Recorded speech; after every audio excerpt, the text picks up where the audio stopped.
Hey everybody, welcome back to the Jersey Zone. Today I have a little bit of a different unboxing for you guys. There's not a jersey in this package, however it is about jerseys, and you guys will obviously see what I mean. So before we do jump into it, if you guys are new to the channel and you like hockey jersey content, please make sure to subscribe. But yeah, let's not waste any time, let's open this thing up. Okay, so this is what was in the package here. It is the Hockey Hall of Fame Book of Jerseys 2nd edition. Now, I do want to give you guys just a quick disclaimer here. I was sent this book for free, I did not have to pay for it, but obviously it's a book about jerseys. It's something that I'm definitely interested in. So what I'm going to do here is I'm going to read through this at least as quickly as I can. I'm not a very fast reader nowadays. I haven't read in a very long time, but I'm going to read through this and I'll give you guys my kind of quick review on it, my quick thoughts on it. So yeah, let's go ahead and do that.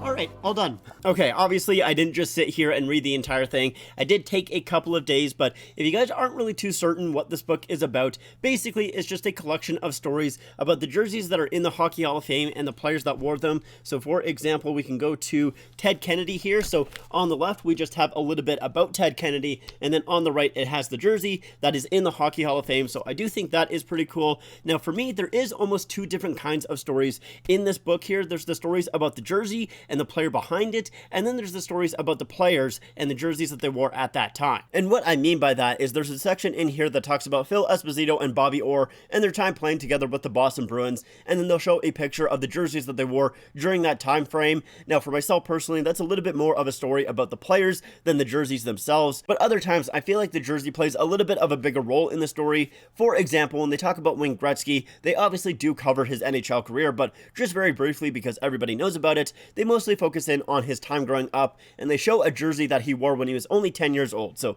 I thought that was pretty cool, and for me that's a little bit more of a story about the jersey itself and the backstory behind it than more so the player. And I usually did prefer those stories that, at least in my eyes, focused in on the jersey a little bit more, or at least had a section dedicated to the backstory of that jersey, because with the players, most of the time I know about them, I know of their history because of their legacy, although there were still some players that I didn't really know about, so it was fascinating to read about them. But even when they were talking about those historic players that I already knew about, it was still pretty cool to see the pictures of the jerseys that they actually wore in game, especially the ones from like the 80s and the 70s and the ones further back as well. So I did like that aspect of this book. I'd probably say some of the stories that really caught my attention in this book was when they talked about the Edmonton Mercury's. That was really cool to read about because, obviously the Edmonton Oilers are throwing back to the Edmonton Mercury's with their Heritage Classic, so I liked reading about them. They also had a story about the Seattle Metropolitans, and if you guys know your hockey history, you would know that they won the Stanley Cup in 1917 when it was still shared between the two leagues,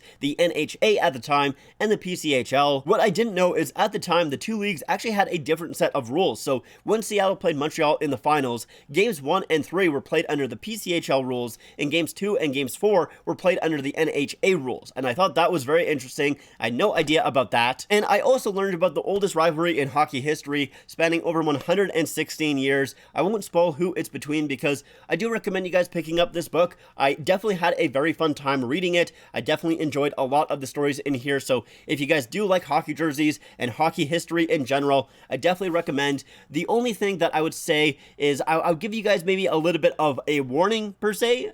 Basically what I mean is don't be stupid like me, because as you guys can see, I do have the first edition of this book here. I think I bought it like 2 years ago or something like that. I've had it for quite a while. So when I heard that there was a second edition, I kind of got pretty excited because, at least in my brain, when I hear second edition, I think, second in series, a follow-up to the first book, is going to be brand new stories and everything like that. However, with books, that's not really the case. Second edition basically just means that it is a second edit of the book. There is a couple of more stories in this one here compared to the first, but I think there's like an extra 14 pages or something like that. There's not too many. Now, I will say this is my fault completely because, I checked the website afterwards and it did mention, it is with a couple of new stories. So this is on me. It's not like it's the fault of the publisher or anything like that. It's just me being dumb, but I just want to make sure that I warn anybody that's maybe a little bit dumb like me and thinks that, a second edition means a brand new book. So yeah, like I said, overall, I do recommend this book as long as you don't have the first edition. If you do have the first edition, I'd probably skip out on this one just because they are so similar. But